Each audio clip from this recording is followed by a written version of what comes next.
Pero que viva! We'll start with number 156 and then have a virtual press room on deck. Congratulations, Guillermo and all your team. This is an achievement not also for animation, for stop motion, and also for an international crew and animators. But obviously, I'm also from Mexico, so I would love to that you can talk about that as a Mexican, how it's for you. Yes. And we also need in the future, maybe Mexico win Best Animated Movie, but produce it in Mexico. It's something that we need to do. So tell me about your feelings. I think we started stop motion in Guadalajara, Jalisco, Mexico, where I'm from. We started in the 80s.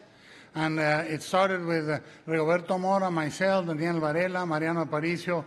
We started to do Super 8s, then we did 16, then we did 35. And for a long time, the animators in Guadalajara have been doing extraordinary shorts. And in Mexico City, Monterrey, there are great animators. And I think it's important that we keep it alive as an industry, as an art form. And, I have right now 2 scholarships active for filmmakers. And it is my desire and my commitment now that I'm going to finance a stop motion class in Gobelin, in the animation school, for Mexican students to go there and specialize on stop motion to keep it alive.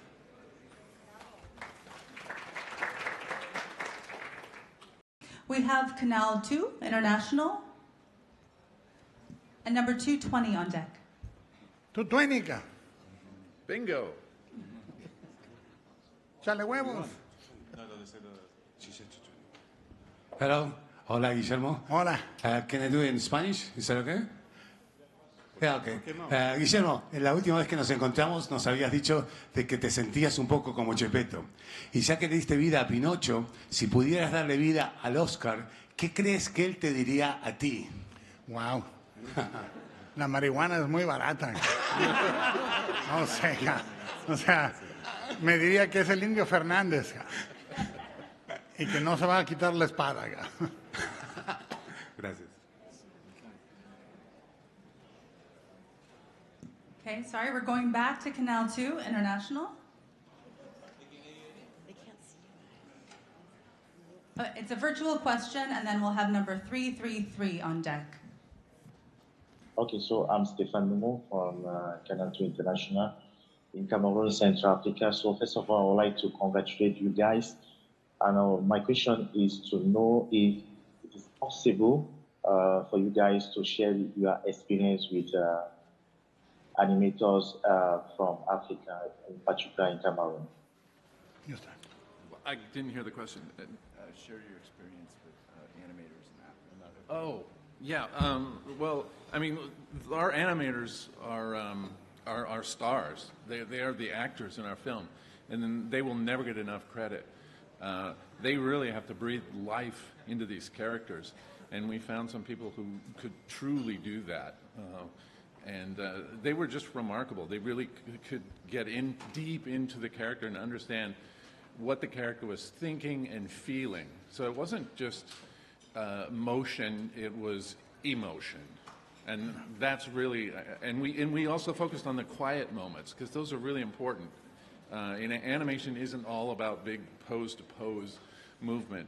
It's about really connecting with the characters on an intimate level. And you do that when you are with them and you're quiet and you can look into their eyes and you can see them processing information. It also is important that the animation is done by people that have been given license to do so, that they were promised to be treated like the artists they were and not technicians, and credited in the movie as such. They were credited in the main credits before even the voice actors, and our collaboration was truly a collaboration between the directing team and the acting team. All right, great. And also just one addendum, if you wouldn't mind holding up your numbers throughout the questions, that would be helpful. And also if you can announce your outlet and your country before you ask the question, that would be wonderful. We are going to move on to number 333 with number 107 on deck. The number of the half-beast. Mini Beast. Mini Beast. Hi, Jens. Jasmine Page Moore for the Academy in Digital First. Just congratulations down the board, well deserved. But this movie at its core is about family and it's about love. So why do you think this story is so important and impactful in the world today? Well, I think that there are several reversals in the film. One of the most important ones is that it's not about a kid learning to be a real boy, but a father learning to be a real father. And I think it's a lesson that is urgent in the world, and same with disobedience. We are saying disobedience is not only necessary, it is a virtue that is urgent in the world now. So, you know, the movie talks about families, but not in a constraining, perfect way. As the cricket says, an imperfect father and an imperfect son, and how we can love each other in our failures, in our flaws, in our humanity. Yeah, and I think that almost all the characters in our film eventually find family in one form or another, and there's real redemption in that.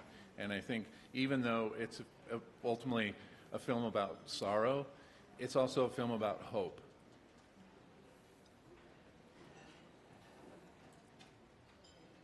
We're done.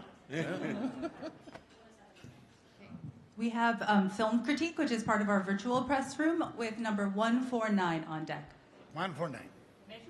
Muy bien. Sorry, Hi. virtual press room first for film critique.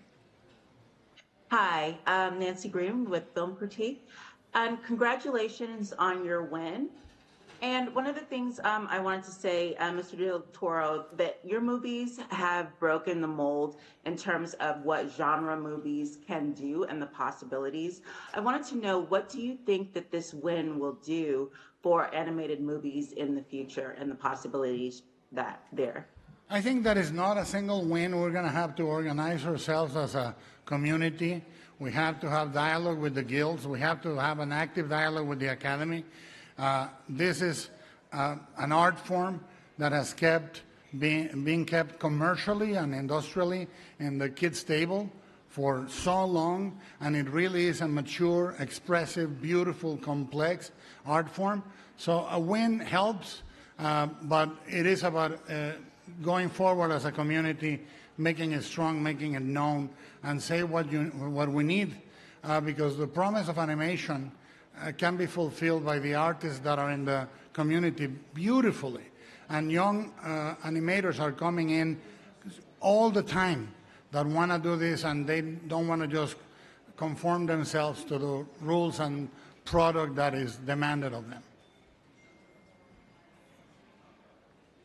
Right, and we have number 149 next, with number 390 on deck. Hello. 107 over here, Carlos Aguilar, Roger River. Felicidades, Guillermo. Just wanted to ask, you know, you've won the Oscar a couple times before, but this one's for animation. What makes this one particularly special? Well, I think the first thing is I think it was very important for me to have the chance to say that directing, writing, art direction, production design, everything we do in animation is analog, as complex or more complex than live action. And the desire to say that our craft as directors is complex and important, and we know that, and it should be recognized. It should be in the forefront and discussed and all that. That was important. It's great to have picture, director, and animation, because they define what I have loved all my life since I was a kid. I want one for makeup effects one day, but it's beautiful, and it will help us implement more movement in the community in Mexico and in Latin America to keep pushing for stop motion, which is one of the most democratic forms of animation. All the other forms of animation in digital are too expensive, but a kid with a camera and a model in their room, they can do animation in stop motion, and it can say exactly what they feel. Okay, we'll move on next to number 149, and then we'll wrap up with 390. I like 390. De TV Azteca.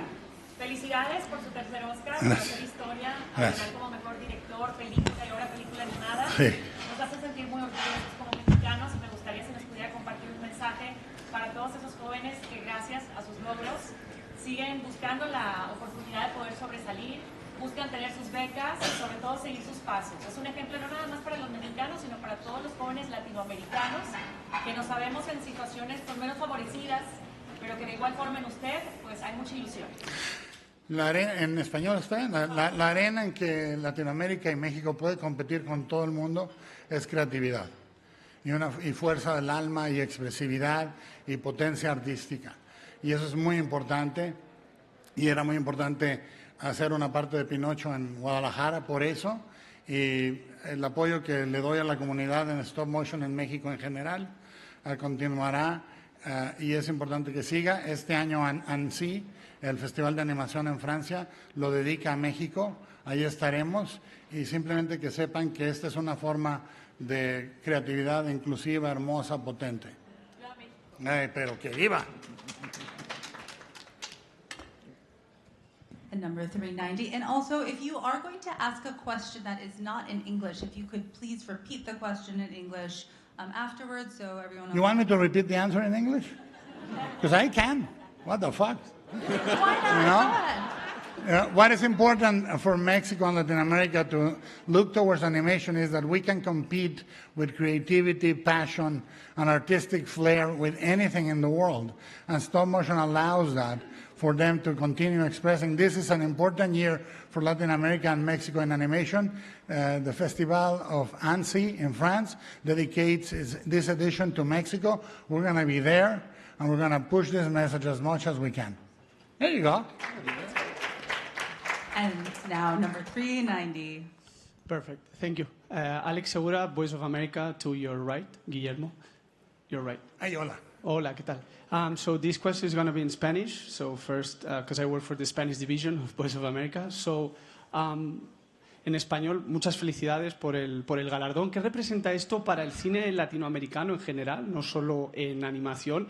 Y también teniendo en cuenta pues, que cada vez los Oscars hay una mayor diversidad en cuanto a vencedores, o ya lo hemos visto en 2 ocasiones. Si nos puede comentar un poquito sobre esto. Y de nuevo, muchas felicidades y me encantó Pinocchio. In English, super quick, I'm asking about, the advance on diversity at the Oscars and also how this award impacts the Latin American movie industry. Thank you. Bueno, el primer deber de la diversidad es cada que te toca hacer algo, hacerlo tan bien como puedas. Porque no estás solo en tu labor, estás cargando atrás una legión de gente que viene después. Cuando nosotros llegamos en los 90s, era muy diferente la representación de latinos en Estados Unidos en la industria.